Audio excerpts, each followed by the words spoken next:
It's awesome to have you here today. In this video, I'm going to talk about a lot of the details on golf balls, picking the right golf ball, and talk a lot about the things that you're not going to hear in marketing that the big companies don't necessarily want you to know about golf balls. So let's jump right on in there and let's start talking about this. So first off, a dozen golf balls to manufacture those cost about $12.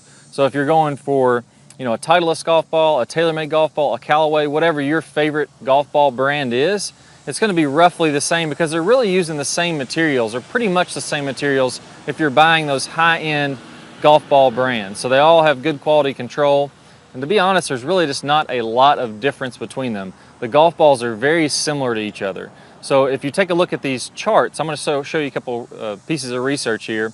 And the first one I'll go over here is a driver chart. And you're going to see that it has all the different golf balls from different manufacturers. And you're going to see that the spin rates are pretty similar. So if you look from left to right, I believe it is on the bottom, you'll see the spin rates, not a ton of difference on there when we're talking about driver. And if you look at the launch angle, it's less than a degree difference between all the different brands. So this is not my opinion. This is not asking one person and the next person. This is saying, let's take a robot, let's have them hit these golf shots, and let's measure and see what happens to see the real performance of the golf ball. So with a driver, all the golf balls are very, very similar. Now, when you go into short game shots, that's what we'll talk about more. That's when you're going to see a lot of the differences. And we'll show you a chart here later how the spin differences can really vary between the types of golf ball, especially going between cheaper Surlyn golf balls and more expensive golf balls. But the first thing to know is the manufacturing process. There's not one golf ball that a company spends 2-3 times more money on that's an ultra premium golf ball. They're all making really good golf balls. The quality control is good. So it really just comes down to picking the one that you like the best, and most specifically, you like best around the greens. One of the golf balls I think is really cool is the Snell golf ball. This is a guy named Dean Snell. He worked with Titleist, came up with the original Pro V, worked with TaylorMade, came up with the Penta, a lot of good TaylorMade golf balls. So he's really been developing golf balls for high-end golf ball companies for a long time. The last couple of years, he started his own company called Snell. I play the MTB Black is the ones that I really like. I am a little bit biased. I'll tell you, he sends us free golf balls, but the reason that I reached out to him is because I tried some of these, and these things are dead on your Titleist Pro Vs. They're dead on your TaylorMade TP5X. I mean, they're very, very similar to that. So if you're looking at what are the differences in golf balls, the main thing is when we're talking about a Surlyn golf ball, which is the outer coating of the golf ball, versus a urethane golf ball. So this outer coating on the golf ball, what they do with this is they break it down into multiple layers. So if you take a slice of this golf ball, and I'll show you a close-up of this, you're going to notice the outer coating that's in white, that's your cover, and that's where it's going to be the different material. So a urethane golf ball, what this outer cover is, they can make that soft, and then they can put various different layers inside this golf ball to change the performance on that. Now, with a urethane golf ball, this outer coating they make soft, the inner coating, let's just talk about the core, the big piece in the middle, they make that pretty soft also. So what happens is when you hit this golf ball, it compresses the golf ball about 1/3 of the thickness of this golf ball with your driver. So you make a swing, it smashes that driver in, or smashes this golf ball in. If you look at your face after you hit a golf ball, you'll notice sometimes it has a pretty big mark on there. Well, that's because it's smushing into this golf ball. So it's taking the soft outer core, it's smushing against the soft inner core, and that actually helps to decrease the spin. So with a driver, you really want low spin shots. Just like that chart we saw earlier, all the drivers have about the same spin rate on them, roughly the same spin rate. So with a urethane golf ball, they make a soft outer core, a soft inner core, low spin shot. With a Surlyn golf ball, the cheaper golf balls, the ones that you buy for $10, $15, $20, they still have this soft outer core and soft inner core, but they don't have these other layers in there. So they spin low on the driver, but when you get to the wedges, they're also not spinning very much on the wedges. Now with your higher end golf balls, your Pro Vs, your TP5X, your Snell golf balls, what's happening here is they're putting these other layers between the core and the outer layer, and these are actually harder. So the second layer between the outside, the next layer in, is actually a harder layer, and what happens is when you're hitting a wedge shot and you're not compressing the full golf ball, you're just barely compressing this golf ball, what you do, instead of compressing the outer layer against the core to get low spin, you compress the outer layer against the next layer. Now that next layer is hard, Imagine your wedge hitting something really soft and that being smushed up against something really hard. Well, that's going to really bite extra and it's going to create more backspin on the shot. So when you're buying a premium golf ball, that's what you're paying for. We saw on the driver, they're all the same. If you take a look at this wedge chart, what you're actually going to see is on one half of the chart, you have all these groupings of premium golf balls. Those are your golf balls that are higher priced golf balls. If you look in the middle of the chart, you're going to see kind of a mid-range golf ball. You'll see that you lose some spin and you start to, the launch goes up a little bit higher when we're talking about these short wedge shots. So this is just for wedge shots when we're doing this. And then you'll notice on the far left of the chart, you're going to see that's the least amount of spin. Those are the cheapest golf balls. This is where you really see the difference in golf balls. Now, Snell, you'll notice it's sitting right in the middle of those high-performance golf balls, but the price of a Snell is $32 a dozen versus paying $47, $48, whatever normal price golf balls are from Titleist and TaylorMade.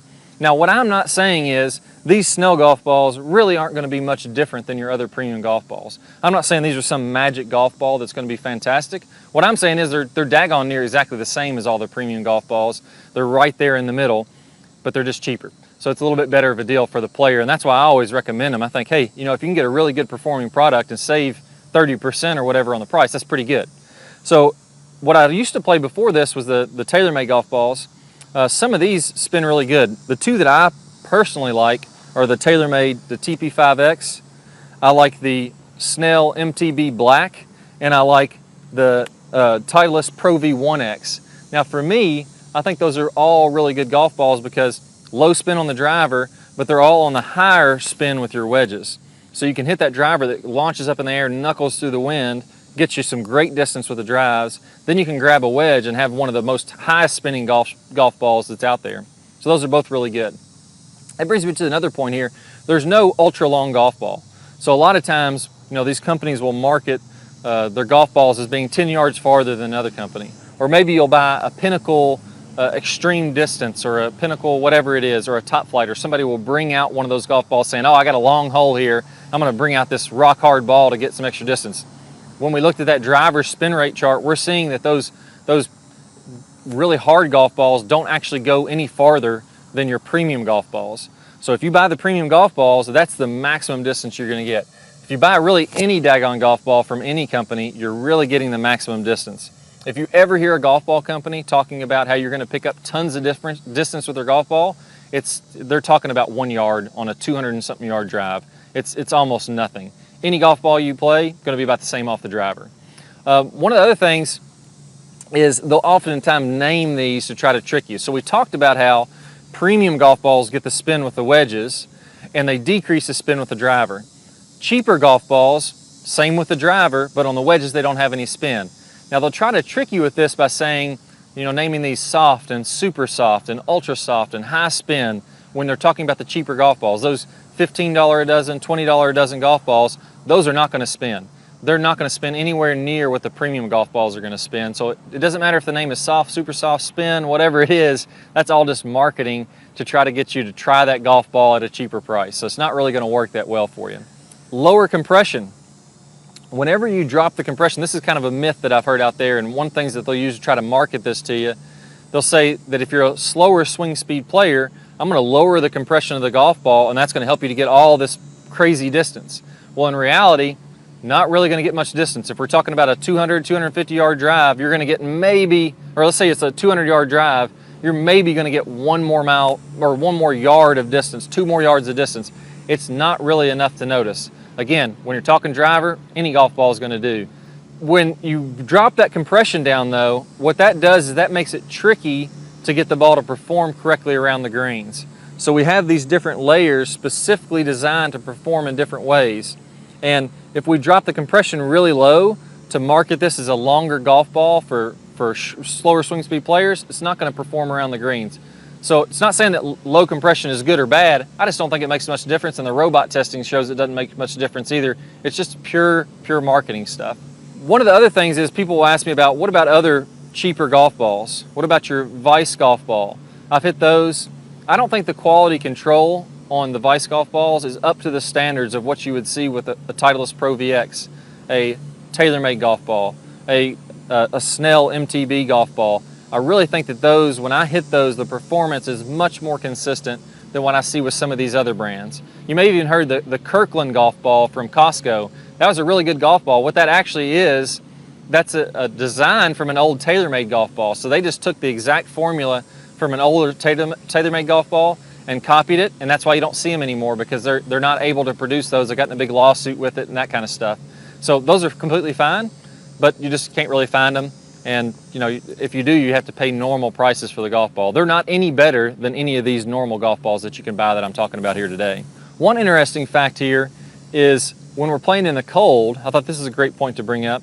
And a lot of times players will go out and they'll buy these premium golf balls and they'll be playing in the middle of the winter and spending a lot of money on these golf balls when they're really not going to perform that great in the winter anyways. Now, we talked about how when you hit a golf ball, it's going to compress this golf ball.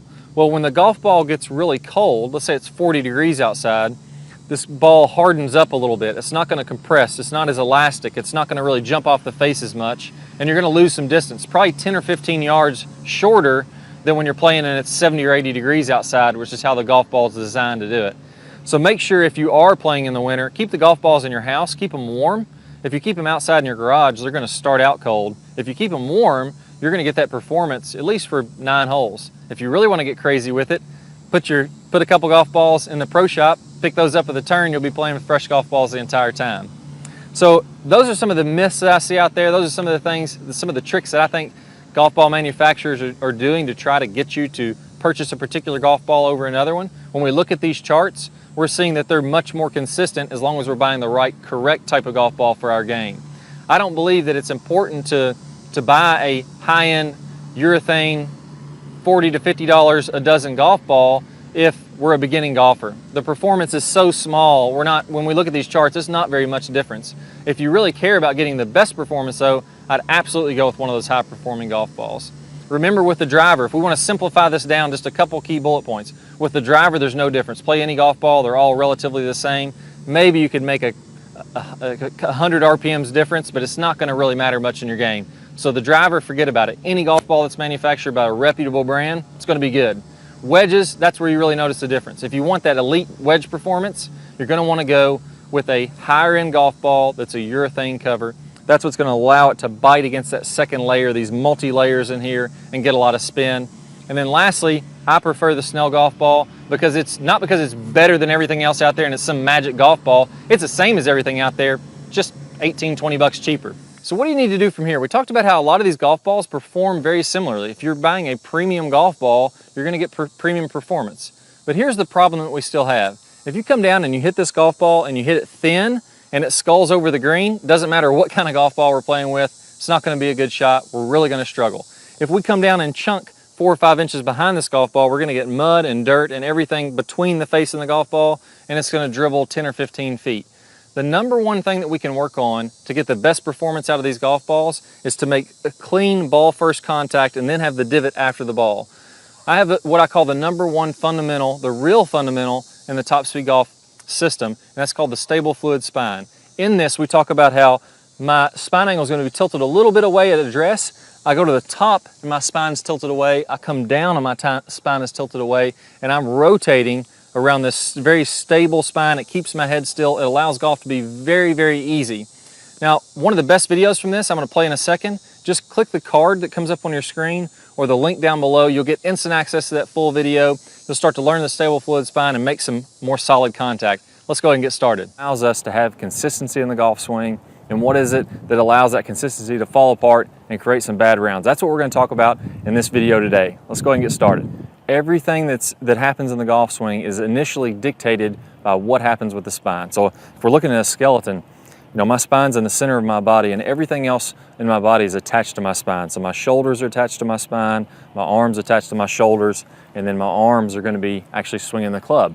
Now when I see players that are really struggling, those guys that are hitting it out in the woods right, they're hitting in the left, then they have a few good holes, what's happening is their spine angle is changing. As they go to the top of the swing, maybe they have a reverse pivot, spine's angled back, falling back to the right, but there's a lot of inconsistency in that. And what happens is, as good athletes as we all are, the number one fundamental in golf, correct, keep it nice and stable, but fluid, we're going to be able to hit those good clean shots time and time again. And that's what I'm going to show you in this series of videos. Henrik Stenson, top 5 in both driving distance and accuracy. Rory McIlroy here, playing some of the best golf that anybody's ever played.